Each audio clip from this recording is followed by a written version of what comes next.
এর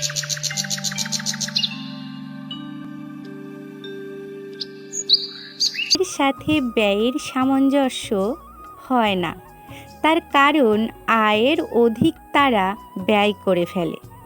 জানো তো, মাসের শুরুতেই আমাদের নির্ধারণ করতে হবে কোনটা বিলাসিতা আর কোনটা প্রয়োজন।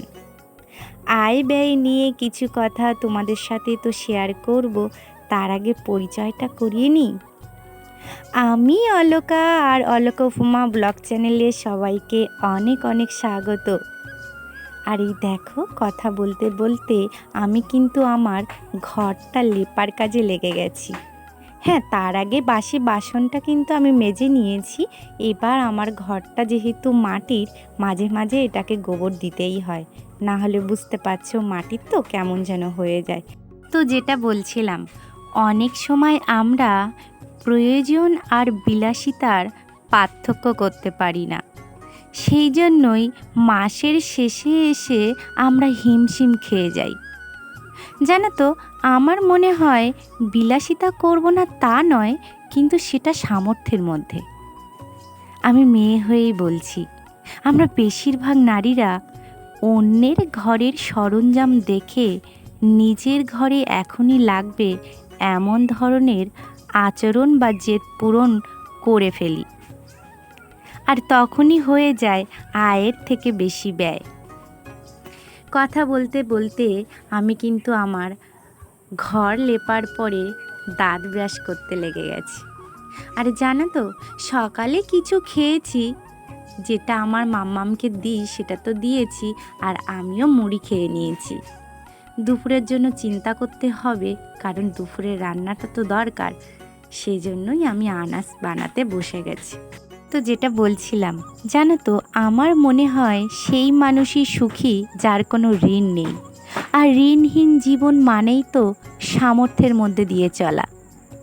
তাই প্রয়োজন যেটা, সেটা সংসারের জন্য নেওয়া উচিত, প্রয়োজনের অতিরিক্ত বিলাসিতা করা উচিত নয়।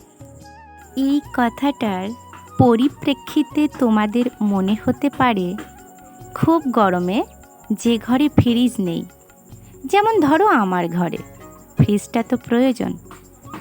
শুধু ফ্রিজ নয়, যদি ভাবি সব কিছুরই প্রয়োজন। যেমন ধরো, খুব গরমে এখন ঘরে থাকা যায় না, তার মানে ঘরে একটা এসিরও প্রয়োজন। কাচাকুচি করার জন্য খুব কষ্ট হচ্ছে, তার মানে একটা ওয়াশিং মেশিনেরও প্রয়োজন। হ্যাঁ, সব কিছুরই প্রয়োজন, বাট নিজের সামর্থ্যের মধ্যে পূরণের প্রত্যাশা করা উচিত। এমন নয় যে আমার মাসিক ইনকাম 5 টাকা, কিন্তু অতিরিক্ত প্রয়োজনের খাতিরে মাসিক ব্যয়ের পরিমাণ 15 টাকার পেরিয়ে গেছে। অতএব আয় বুঝে ব্যয় করলে জীবন সুখের হয়। আর কথা বলতে বলতে আমি কিন্তু আমার আনাজটা কেটে নিয়েছি, আর এই যে পেঁয়াজ, লঙ্কা, এগুলো আমি কিন্তু বানিয়েও নিয়েছি। যাই হোক, এখন আমি রান্নার ধারে চলে এসেছি। দুপুরে যেটা রান্না হবে সেটা তো তোমরা দেখলে। হ্যাঁ, এটা জানো, আমার বাড়িরই কুমড়ো শাক। আরে তোমরা হয়তো এটা ভাবছো রোজ দিন আমি শাক কোনো না কোনো, হ্যাঁ সত্যি, যে কোনো একটা পদের আমি শাক রান্না করি। আর শাকটা বলতে পারো আমার খুব প্রিয়। সেই জন্য না, আমার বাড়িতে পুঁই শাক, কুমড়ো শাক, লাউ শাক, সব প্রকারের শাক বলতে গেলে আমি লাগিয়েছি। কচু শাক, থানকুনি পাতা, তারপরে আরও তো মাঠে নানান ধরনের শাক আছে। যাই হোক, কথা বলতে বলতে আমি যেভাবে শাকটা রান্না করি সেটা একটু সামান্য বলে নিই। আজ নিরামিষ তা নয়, কিন্তু বাজারে যাওয়ার অভ্যন্তরে মাছ আনতে পারিনি, সেই জন্যই নিরামিষ। তো আমি শাকটা বসানোর আগে পেঁয়াজ, কাঁচা লঙ্কা, একটু অল্প 2-1 ক রসুন আর 5 ফোড়ন সম্বরা দিয়ে তেলে এগুলো গরম করে নিচ্ছি। আর একটু হলুদও দিয়েছি, তাহলে তেলে হলুদটা দিলে তরকারির কালারটা একটু আলাদা আসে। যাই হোক, এবার আমি এটা ভালো করে গরম হয়ে গেলে এর উপর শাকটা বসিয়ে দেব।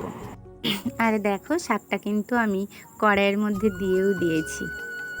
আর এটা একটু হালকা কষাই হয়ে গেলে মানে একটু হালকা জল দিয়ে একটু ঢাকা দিয়ে দেব, এবং এটা হালকা একটু কষাই হয়ে গেলে অল্প, বেশি পরিমাণে না, যেহেতু এটা নিরামিষ, মাছ হলে হয়তো আর একটু বেশি জল দেওয়া যেত বা ভালো লাগতো, আর মাছ যেহেতু নেই সেই জন্য হালকা জল দিয়ে শেষে জিরে বাটা দিয়ে নামিয়ে নেব। যাই হোক, আমার কিন্তু রান্নাটা এখানে পুরোটা দেখাইনি, জাস্ট আমি বসিয়েছি সেটুকু দেখিয়েছি। কেন জানো তো, আমি রান্নাটা ফুলফিল দেখাতে পারি না, কারণ আমার উপমা মাঝে মাঝে এতটাই বিরক্ত করে, ফোনটা খাটানো থাকে, এতটাই বিরক্ত করে যে এই ফোনটা নিতে হবে বা সামনে থাকলে একটু বায়না ধরে। কিন্তু জানো, আমি রান্না করছি ওর অনেকক্ষণ ধরে, ওর কোনো দেখা পাচ্ছি না।